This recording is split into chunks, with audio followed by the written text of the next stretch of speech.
It is 11:47 on a Tuesday night. You are lying in bed, but you are not sleeping. Your phone is face down on the nightstand, but you already know what is on the screen because you looked at it 3 times before you tried to close your eyes. Your 401k balance. That number that has been sitting there, not growing the way you thought it would by now, not anywhere close to what the articles say you were supposed to have at your age. You are 43 or 47 or somewhere in that stretch of your 40s where the years start moving faster and the math starts feeling heavier. You have a job, you pay your bills, you are not reckless with money, but somewhere in the back of your mind, quiet and persistent, is this feeling that you are behind, that everyone else figured something out that you missed, that the window might be closing. As you run the numbers in your head the way you have done 100 times before.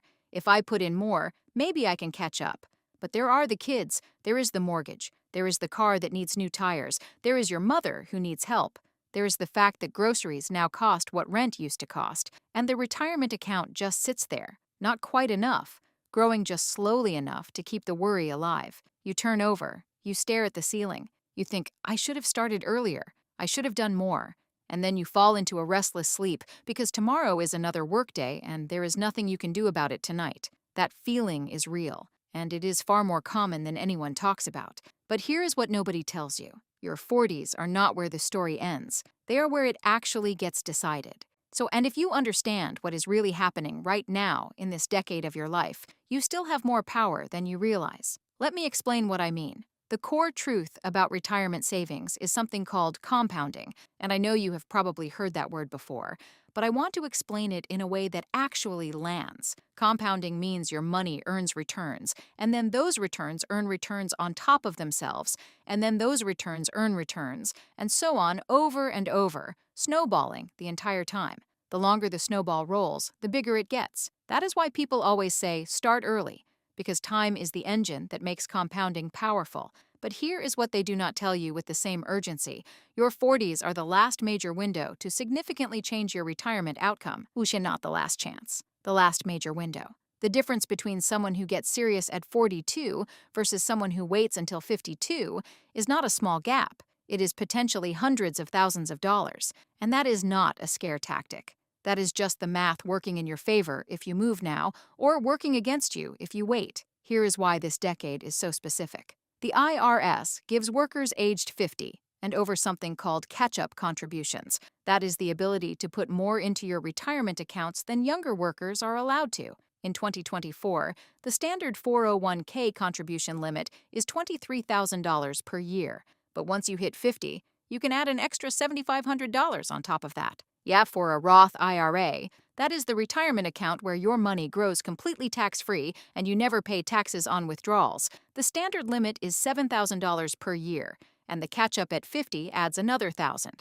These numbers are not small. They are the government literally handing you a catch-up mechanism, and most people in their 40s have no idea it is coming or how to position themselves to use it. Now let me show you what this looks like in 2 real lives.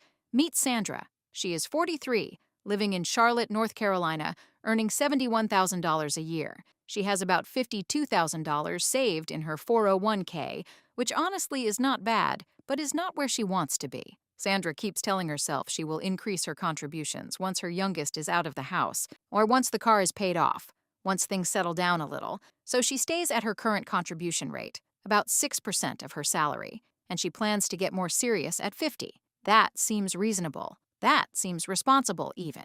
Now meet Diane. Same age, same city, same salary. Diane also has about $50,000 in her 401k, but 3 years ago, at 40, Diane made one decision. She bumped her contribution rate from 6% to 12%. She cut a few things: the streaming services she barely used, the gym membership she never went to, the weekly takeout habit that was costing her about $240 a month. She redirected all of it into her retirement account. She did not feel rich doing it. Some months it felt tight, but she did not stop. Fast forward to age 65. Yet, assuming a 7% average annual return, Sandra's 401k will have grown to approximately $420,000. That is not nothing, but Diane's account, because she made that one shift at 40 and sustained it, will have grown to roughly $780,000. Same income, same city, same starting point. The difference is $360,000 because of a decision made at 40, not 50. $360,000. I need you to really hear that. And here's the thing most people miss entirely when they think about their 40s. This is typically the highest earning decade of your working life. Your salary is higher than it was at 30. Your skills are worth more. If you have been in your field for a while, you may be getting raises, bonuses, or promotions that you did not have access to 10 years ago.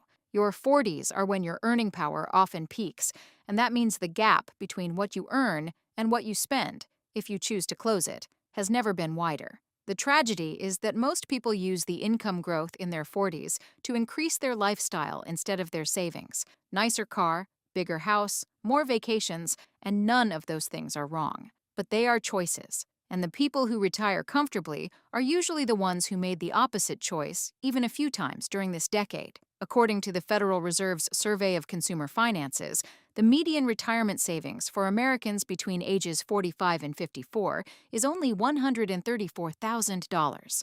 $134,000. Not for a decade of life when earning power is at its highest. That tells you something important. The problem is not that people cannot save more. The problem is that nobody ever made saving feel urgent during the decade when it matters most. Now, I know what you might be thinking. You might be thinking, Lizzie, that is all well and good, but I genuinely do not have more money to put away. I am not just being lazy. The expenses are real. The margin is not there, and I believe you. I really do. But I want to push back gently on one thing. Most people who feel like they have no margin have never done a true 60-day audit of their spending. Not a budget. A real look at where every dollar actually went for 2 full months. When people do this honestly, they almost always find something. Not always a huge amount. Well, sometimes it is $80 a month. Sometimes it is $150. But even $80 a month, redirected into a Roth IRA starting at 43 and left alone until 65, grows to over $70,000 at 7%. $70,000 from $80 a month. That is the part that breaks people's brains when they finally see it. So what do you actually do right now? Let me walk you through it. The first thing is to log into your 401k account this week, not someday, this week, and find out exactly what your current contribution rate is. Most people genuinely do not know the number off the top of their head.